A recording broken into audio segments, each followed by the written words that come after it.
தேர்வுகள் படிக்கிறவங்க நிறைய பேர் இந்திய தேசிய இயக்கம் ரொம்ப கஷ்டமானது அப்படின்னு நினைக்கிறாங்க. இந்திய தேசிய இயக்கத்தை ஒரு 3 பிரிவாக பிரிச்சிட்டோம்னா இந்திய தேசிய இயக்கம் ரொம்ப ஈஸியான ஒரு பிரிவு தான். முதல்ல மிதவாத தேசியவாதிகள், அடுத்து தீவிரவாத தேசியவாதிகள், அப்புறம் புரட்சிகர தேசியவாதிகள். இந்த மிதவாத தேசியவாதிகள் அப்படின்றவங்க ஆங்கிலேயர்கிட்ட மனு கொடுப்பது, அமைதியான முறையில் பேச்சுவார்த்தை நடத்துவது எப்படின்றது உங்களோட ஸ்டைல். இதில் குறிப்பாக சொல்ல போனோம்னா தாதாபாய் நவரோஜி, கோபாலகிருஷ்ண கோகலே இவர்களை குறிப்பிடலாம். அதுக்கு அடுத்த விதம் பார்த்தீங்கன்னா தீவிர தேசியவாதிகள். இவர்கள் வந்து சுயராஜ்யம் அல்லது பிறப்புரிமை அதை அடைந்தே தீர்வே அப்படின்னு முழங்கினவங்க. அதாவது களத்தில் இறங்கி செயல்பட்டவர்கள். சுதேசி இயக்கமாக இருக்கட்டும், அந்நிய பொருட்களை புறக்கணிப்பதாக இருக்கட்டும், பிரிட்டிஷருக்கு எதிராக களத்தில் இறங்கி செயல்பட்டவங்க.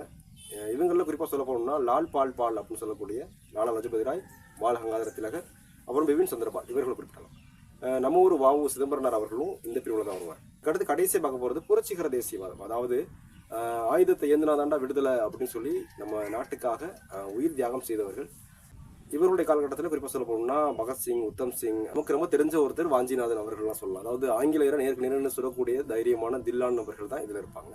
இந்த 3 பிரிவையும் நம்ம பிரித்து படிச்சிட்டோம்னாலே இந்திய தேசிய இயக்கம் ரொம்ப ஈஸியானது தான். மேலும் இது போன்ற தகவல் உள்ள வீடியோவுக்கு நம்மளுடைய சேனலை சப்ஸ்கிரைப் பண்ணுங்கள்.